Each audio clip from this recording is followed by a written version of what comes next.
Assalamualaikum warahmatullahi wabarakatuh. Good night and konbanwa everybody. We speak in mixed language, Japanese, English, and Indonesian. Thank you for the Indonesian Society, Indonesian Student Society in Toyasi, for the chance for me to present my topic about bioplastic and biosurfactant from microbe. The topic including production and their application. Judulnya kira-kira produksi bioplastik dan biosurfaktan dari mikroba, termasuk juga aplikasinya. The first background of this topic is about the problem of conventional plastic waste, yaitu terkait dengan masalah buangan plastik konvensional. Umumnya plastik konvensional itu sangat sulit terdegradasi di lingkungan. Seperti kita lihat di sini banyak contoh-contoh plastik yang terdampar di pinggir laut, dan plastik tersebut sampai mungkin beberapa tahun itu it cannot be degraded by itself or by the earth or by the soil. It's very, very difficult. Maybe need for 10, 20, or maybe more than 50 years. But in other side, we need to have a good environment. Therefore, in my research, we are trying to produce the bioplastic, biodegradable plastic. This plastic, when we use, it can be degraded in the environment, become like as you see in the figure. This is maybe 1 month after throw away in the soil, in 2 months, and after 6 months, it's become almost disappear. So that is the advantage if we produce bioplastic. But the problem is production of bioplastic almost expensive, 5 times or maybe more than 5 times higher than normal plastic. I mean conventional plastic. Therefore, we need to combine, not only produce from when we produce plastic from bacteria, not only combine that plastic, but we need to produce another biomaterial, that is rhamnolipid. Rhamnolipid is kind of biosurfactant. This is the concept how to produce plastic and this is the previous or the old method how to produce bioplastic. First, the cell and fermented in the fermenter, and then we get the bioplastic after extraction. But this is very, very expensive to produce bioplastic. It's cost maybe more than, as I told you just now, more than 5 or 7 times higher than normal plastic. But this is a new strategy. New strategy or new concept how to produce bioplastic and biosurfactant, let's say cheaper, but actually not cheaper yet, but cheaper than conventional bioplastic. First, we try to produce bioplastic, and then in the same time, we hope that the bacteria or microbe can produce another important or valuable material, that is we call biosurfactant or we call rhamnolipid. The name is rhamnolipid. This is the concept.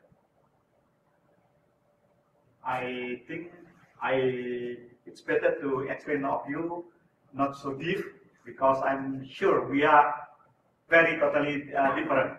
So in the background, so I don't want to go to deeper and deeper plastic in the surface. This is everybody. What is the experiment how to produce bioplastic and biosurfactant? This is a typical fermenter.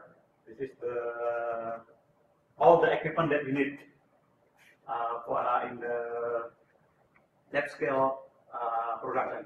But then now we can produce in the more sophisticated equipment. This is the lab semi-pilot plant scale for production of bioplastic and biosurfactant. How the application? Okay, this is the application. Bioplastic. You can see in the supermarket. This is bioplastic. The plastic from bioplastic and plastic. Here is a cover to scrap the banana, and also for the yeast, and also the water for the sample or something like that. So after we use this plastic, we can throw away easily in the environment, and within 6 months, it easily disappear. That's very simple, how to say, impression what's bioplastic. I'm afraid you don't know what is bioplastic and what is plastic. This kind of material is also plastic, but this is not bioplastic. Just easy to make it easy to understand what is plastic and then what is biosurfactant? This is the application of biosurfactant. Biosurfactant is a material that can, if we image biosurfactant, it's similar like detergent. When you imagine surfactant is detergent. But in this case, biosurfactant is detergent that can, usually if normal surfactant, when we throw it in the environment, in the let's say, in the environment, it cannot be degraded by microorganisms easily. But if biosurfactant, it can be degraded by microorganisms easily. This is the typical of surfactant. The application, the problem is when this is because here several people that know this well. Yang ini kira-kira susah ngomong bahasa Inggris saudara-saudara. This one is typical of shampoo bottle that we usually use almost every day. Inside the shampoo or inside the this is cosmetic. Sorry, not shampoo. This is cosmetic. Cosmetic usually when we put in our usually young lady usually they put something in the face. And when we use surfactant, sometimes it's become allergy, something like that. But when we add biosurfactant, it's compatible with the for skin care. So we use it for skin care. The other option is how to use the bioremediation.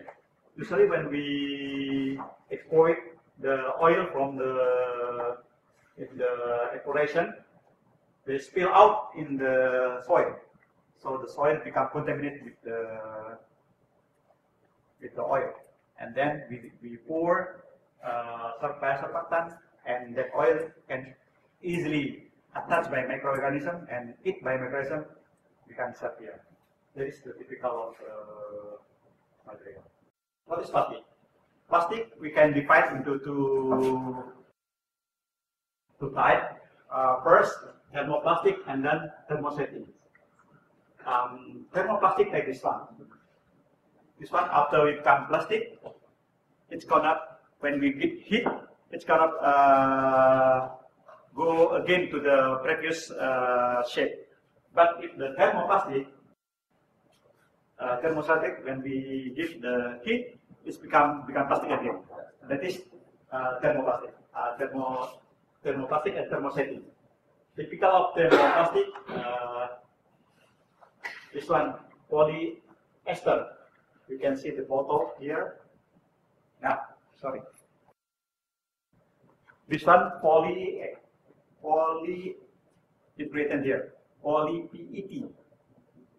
Polyethylene terephthalate. Number 1. This is typical of polyester plastic.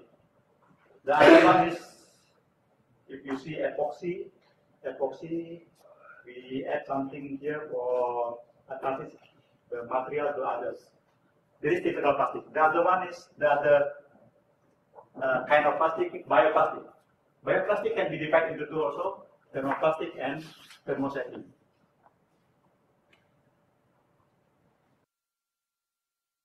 Bioplastic, and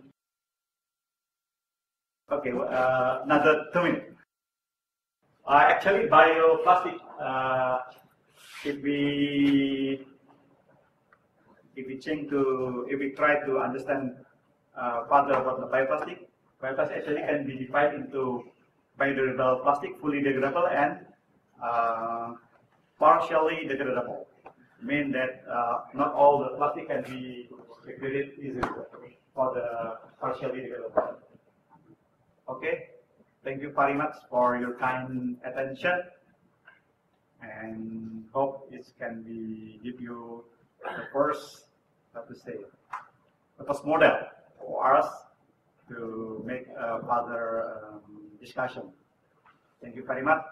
Domo arigatou gozaimashita. Yoroshiku onegaishimasu.